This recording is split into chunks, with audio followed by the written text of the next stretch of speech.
we're about to have another referendum soon as well, where that's another sensitive subject. There's a lot of things here you can't fucking talk about, by the way, unless you want to get into a fight. But the referendum is another vote about whether or not we're going to be an independent country.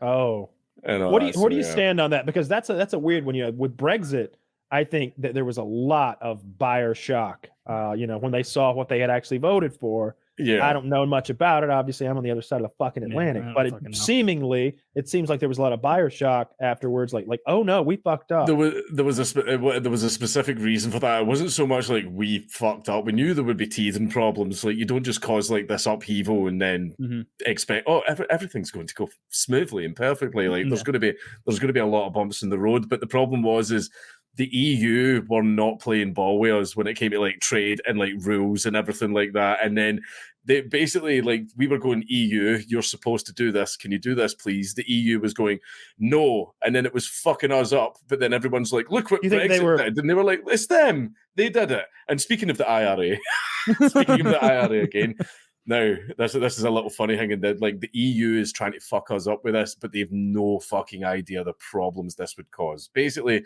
the reason that the IRA are still there, they're still out there, but they don't do much anymore. But they're watching and waiting, and that's because of the Good Friday Agreement, right? Basically, the British government and the IRA sat down together and made like this final peace deal. We'll stop the bombing, stop the attack, stop the war, and everything will be fine. And there was a few stipulations, like, for example, release every single IRA prisoner and all that, which I believe was granted. Not all. They got most, but not all. But then there was also no hard border in Northern Ireland, right? So the Irish could come and go as they pleased in Northern Ireland. Anyone could come in, anyone could come out.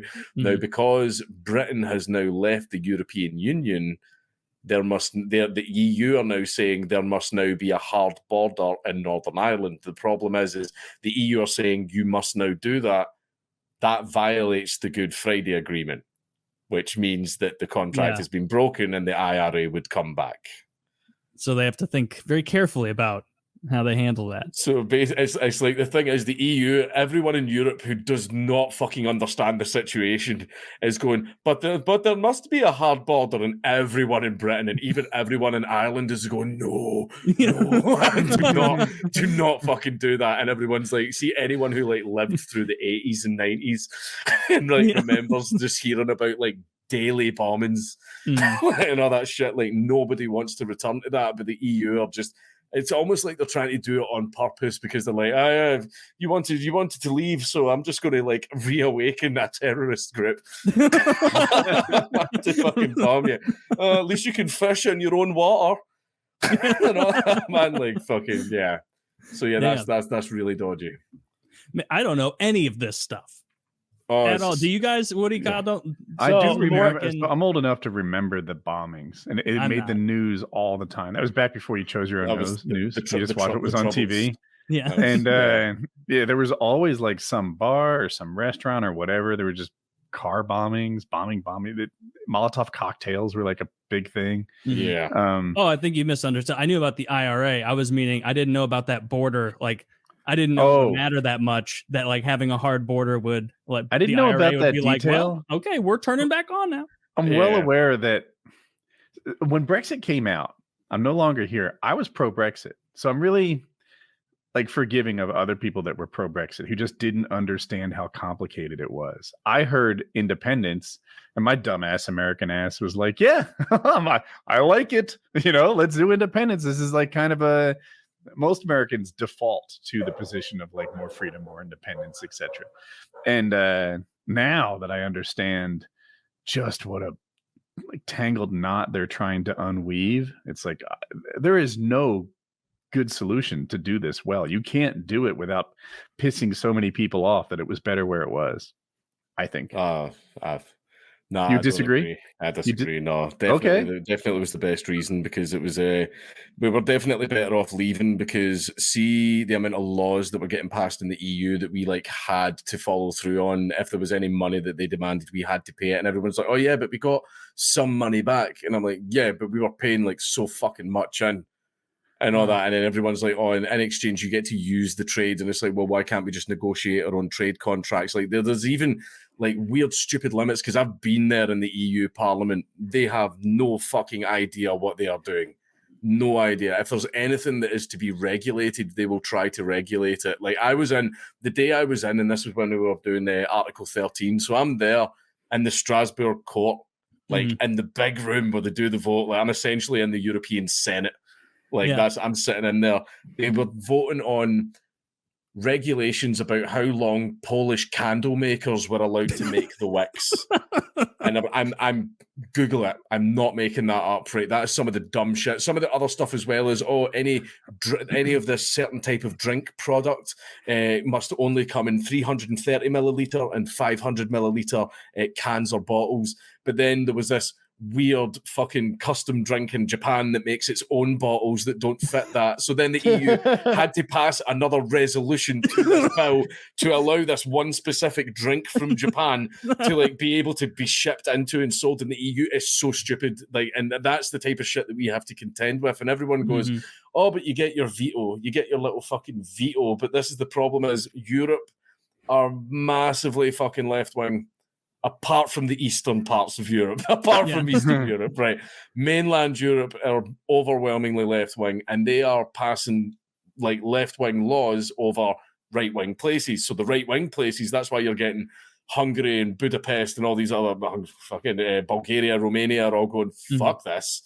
Like, we are sick of this fucking shit. We want to fucking leave. And it's because it's became overwhelmingly left-wing, like in the EU, and that's why it's crumbling, because it's not a balanced system here in both sides of the aisle. It's one side of the aisle going, here's the laws, you're getting them, tough shit. Here's Article 13.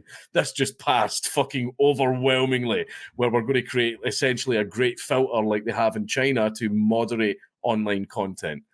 Right? And even, great filter. Okay. Yeah. It was basically, that was Article 13. They've changed the name of it now, but like that passed overwhelmingly. Scary, I hope.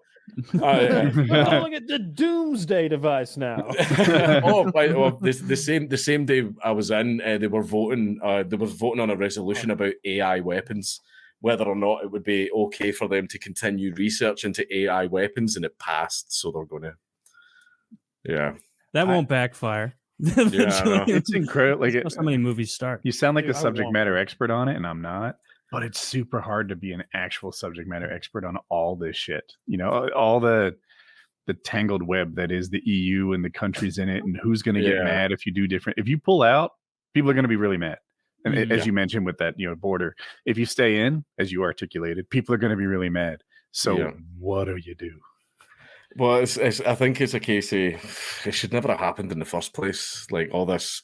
The EU should have never happened. It shouldn't have happened in the first place. Like, I think it started initially as just a big trade agreement thing. Trade agreement, whatever, that's fine. But then see, as soon as you have another country able to have some semblance of say of what laws get passed in your country over like a completely different culture.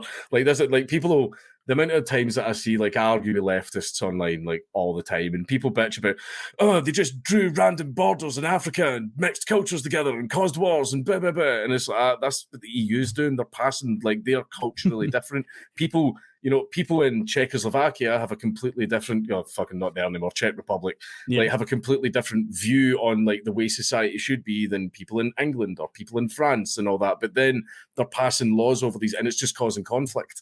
Like, that's why I think, Scottish laws for Scottish people, English laws for English people, like that type of stuff, because who's going to know better to how to govern themselves than themselves? Yeah, it makes sense. The more local it gets, the closer it is to the person being impacted. Exactly. Yeah, we wouldn't want to be under Canadian. We wouldn't want Canada to be able to, create a law that we were supposed to follow. I don't even like the laws that we come up to follow. Like, I don't want to follow some. No.